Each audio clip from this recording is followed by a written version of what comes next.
ओम शांति। मैं बेफिक्र बादशाह हूँ,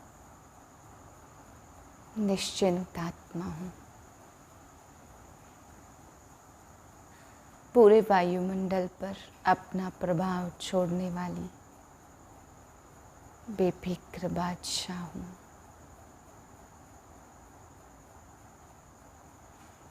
सब कुछ देखते हुए, जानते हुए, समझते हुए बेफिक्र बादशाह।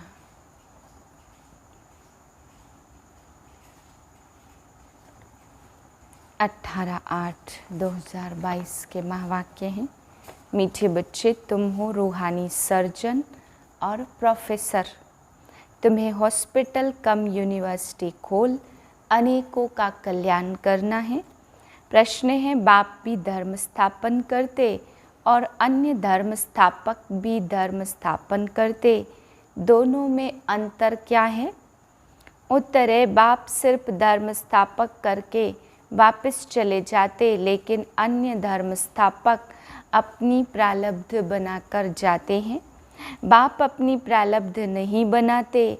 अगर बाप भी अपनी प्रारब्ध बनाएं तो उन्हें भी कोई पुरुषार्थ कराने वाला चाहिए।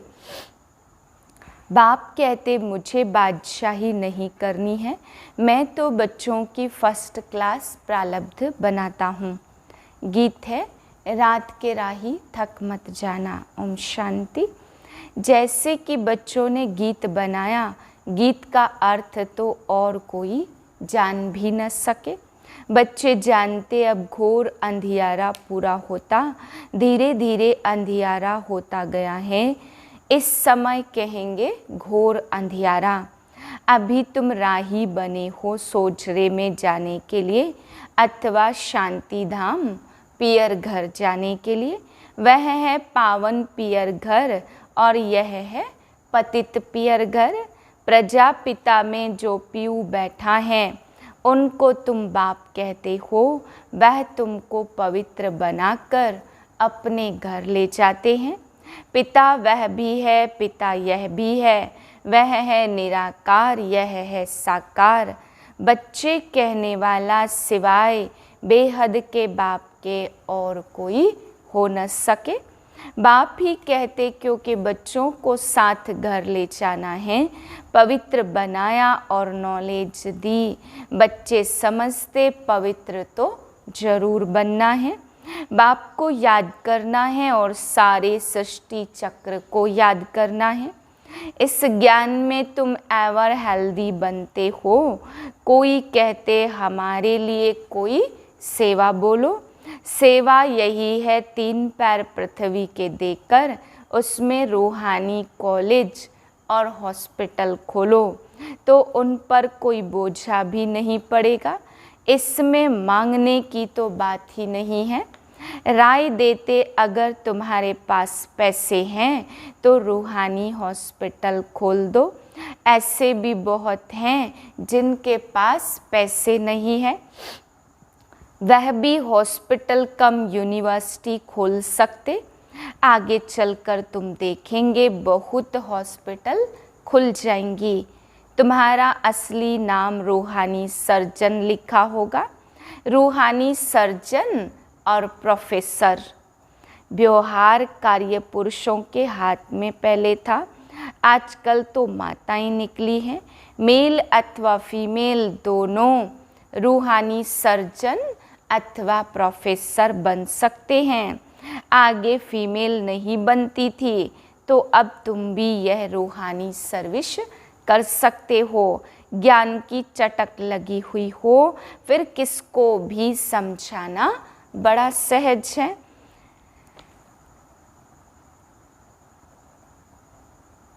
घर पर कोई बोर्ड लगा दो, कोई बड़ी हॉस्पिटल और कोई छोटी होती। अगर देखो बड़ी हॉस्पिटल में ले जाने वाला पेशेंट है तो बोलना चाहिए, चलो हम आपको बड़ी हॉस्पिटल में ले चले। वहाँ बड़े बड़े सर्जन हैं। छोटे सर्जन बड़े सर्जन के पास भेज देते, अपनी फीस ले लेते।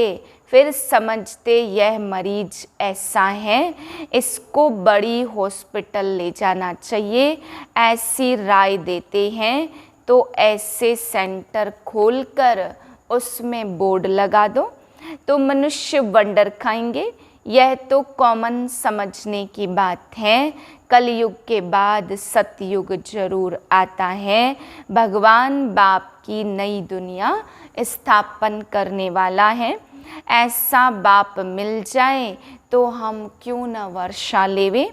मन वचन कर्म में इस भारत को सुख देना है। मन वचन कर्म सो भी रूहानी। मनसा अर्थात याद और वचन जो सुनाते ही दो हैं, मन मना भाव और मध्याजी भाव।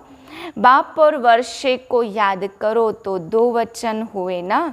वर्षा कैसे लिया कैसे गवाया, यह है चक्र का राज। बुढ़ियों को भी शौक होना चाहिए, बोलना चाहिए हमको सिखलाओ। बूढ़े बूढ़े भी समझा सकते हैं जो और कोई विद्वान पंडित नहीं समझा सकते। तब तो नाम बाला करेंगे। चित्र भी बहुत सहज है, कोई की तकदीर में नहीं है तो पुरुषार्थ करते नहीं हैं। सिर्फ ऐसा नहीं समझना कि मैं बाबा की हो गई, वह तो आत्माएं बाप की ही हैं। आत्माओं का बाप परमात्मा है। यह तो सेकंड की बात है, परंतु उनसे वर्षा कैसे मिलता, वह कब आते, यह समझाना है। आएंगे भी संगम पर, समझाते हैं सतयुग में तुमने इतने जन्म लिए। दूसरे को समझाने से खुशी जरूर बहुत होगी, तंदुरुस्त हो जाएंगे, क्योंकि आशीर्वाद मिलती है ना। तो बूढ़ियों के लिए तो बहुत सहज है। यह दुनिया के अनुभवी भी हैं। किसको बाप बैठ समझाएं तो कमाल कर दिखाएं। सिर्फ बाप को याद करना है और बाप से वर्षा लेना है। जन्म लिया और मुख से मम्मा बाबा कहने लग पड़ते। तुम्हारे ऑर्गन्स तो बड़े बड़े हैं, तुम तो समझकर समझा सकते हो। बूढ़ियों को बहुत शौक होना चाहिए कि हम तो बाबा का नाम बाला करें और बहुत मीठा बनना चाहिए। मोह ममत्व निकल जाना चाहिए। मरना तो है ही, बाकी 2-4 रोज जीना है, तो क्यों ना हम एक से ही बुद्धि योग रखें। जो भी समय मिले बाप की याद में रहे और सब तरफ से ममत्व मिटा दे। 60 वर्ष के जब होते तो वानप्रस्थ लेते, वह तो बहुत अच्छा समझा सकते हैं। नॉलेज धारण कर फिर दूसरों का भी कल्याण करना चाहिए। अच्छे अच्छे घर की बच्चियां ऐसा पुरुषार्थ कर और घर घर में जाकर समझाएं तो कितना न नामाचार निकले। पुरुषार्थ कर सीखना चाहिए, शौक रखना चाहिए। यह भी नॉलेज बड़ी वंडरफुल है। बोलो देखो कलयुग अब पूरा होता, सबका मौत सामने खड़ा है। कलयुग के अंत में ही बाप आकर स्वर्ग का वर्षा देते हैं। कृष्ण को तो बाप नहीं कहेंगे, वह तो छोटा बच्चा है। उनको सतयुग का राज्य कैसे मिला? जरूर पास्ट जन्म में कोई ऐसा कर्म किया है।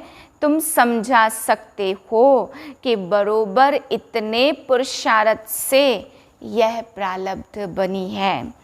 कलयुग में पुरुषार्थ किया और सतयुग में प्रारब्ध पाई। वहाँ तो पुरुषार्थ कराने वाला कोई होता नहीं। सतयुग त्रेता की इतनी जो प्रारब्ध मिली है, जरूर ऊंचते ऊंच बाप मिला जो गोल्डन सिल्वर एज का मालिक बना देते, और कोई बना न सके। बाप कहते मेरा पार्ट ही ऐसा है, मैं बादशाही नहीं करता, यह ड्रामा बना बनाया है। बाप बैठ समझाते, मैं तुमको सभी वेदों शास्त्रों का सार समझाता हूँ। यह सब है भक्ति मार्ग।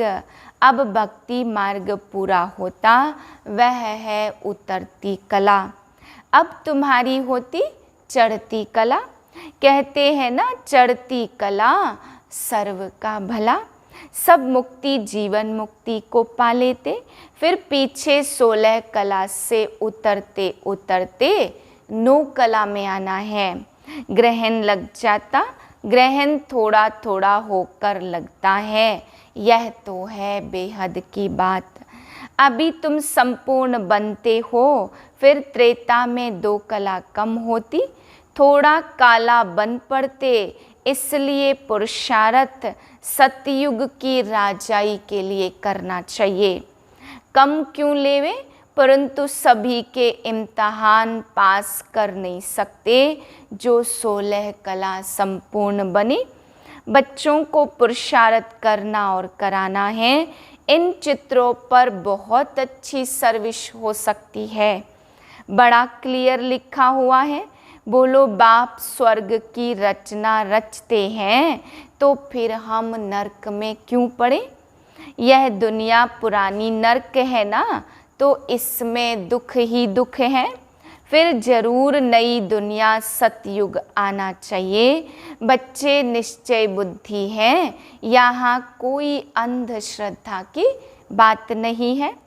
कोई की कॉलेज पुरानी दुनिया नरक है, इसमें दुख ही दुख है।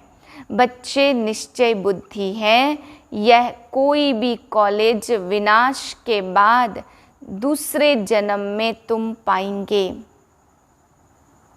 कोई भी कॉलेज में अंधश्रद्धा की बात नहीं होती है।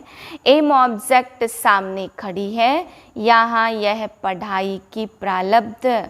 विनाश के बाद तुम दूसरे जन्म में प्राप्त करेंगे।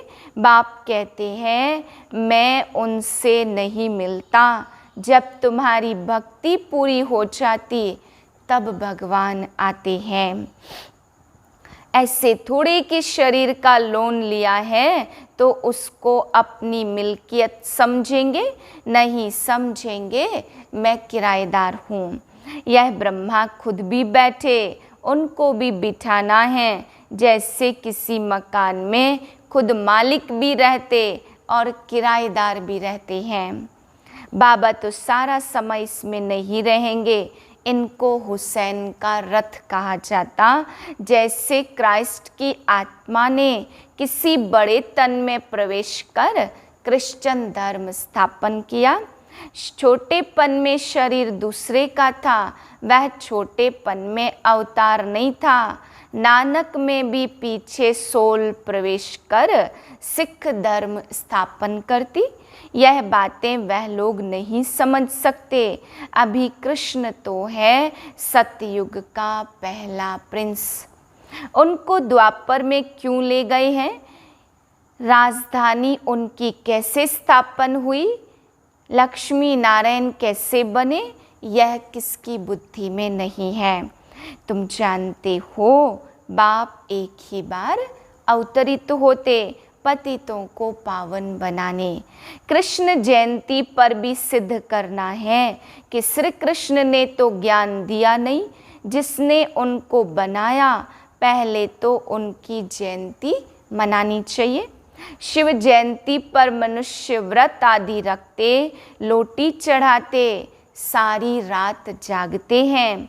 यहाँ तो है ही रात, इसमें जितना जीना है उतना पवित्रता का व्रत रखना।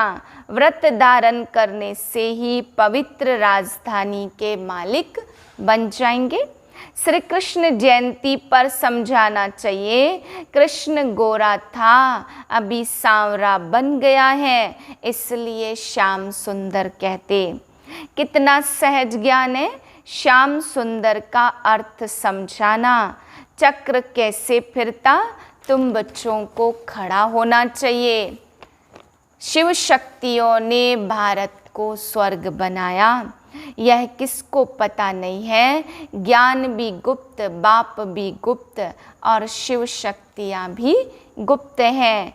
तुम चित्र लेकर किसी के भी घर जा सकते हो, बोलो तुम सेंटर पर नहीं आते, इसलिए हम तुम्हारे घर आए हैं तुमको सुखधाम का रास्ता बताने।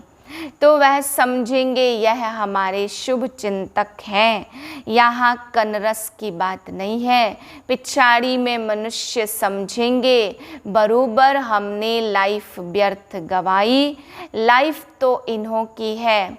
अच्छा, मीठे मीठे सिकिलधे बच्चों प्रति माता पिता बाप दादा का याद प्यार गुड मॉर्निंग। रूहानी बाप की रूहानी बच्चों को नमस्ते। हम रूहानी बच्चों की रूहानी बाप को नमस्ते। धारणा के लिए पहली पॉइंट, नष्टो मोहा बन एक बाप से ही अपना बुद्धि योग रखना है। आत्माभिमानी बन यही शिक्षा धारण करनी और करानी है। दूसरी पॉइंट, मन वचन कर्म से भारत को सुख देना है। मुख से हरेक को ज्ञान के 2 वचन सुनाकर उनका कल्याण करना है। शुभ चिंतक बन सबको शांति धाम सुख धाम का रास्ता बताना है। वरदान है, बेफिक्र बादशाह की स्थिति में रह, वायुमंडल पर अपना प्रभाव डालने वाले मास्टर रचयिता भव। जैसे बाप को इतना बड़ा परिवार है, फिर भी बेफिक्र बादशाह है। सब कुछ जानते हुए देखते हुए बेफिक्र ऐसे फॉलो फादर करो। वायुमंडल पर अपना प्रभाव डालो, वायुमंडल का प्रभाव आपके ऊपर नहीं पड़े, क्योंकि वायुमंडल रचना है और आप मास्टर रचयिता हो। रचता का रचना के ऊपर प्रभाव हो।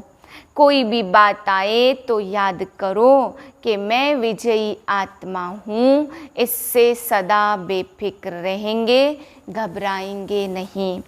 स्लोगन है, प्रसन्नता की छाया द्वारा शीतलता का अनुभव करो तो निर्मल और निर्माण रहेंगे। ओम शांति।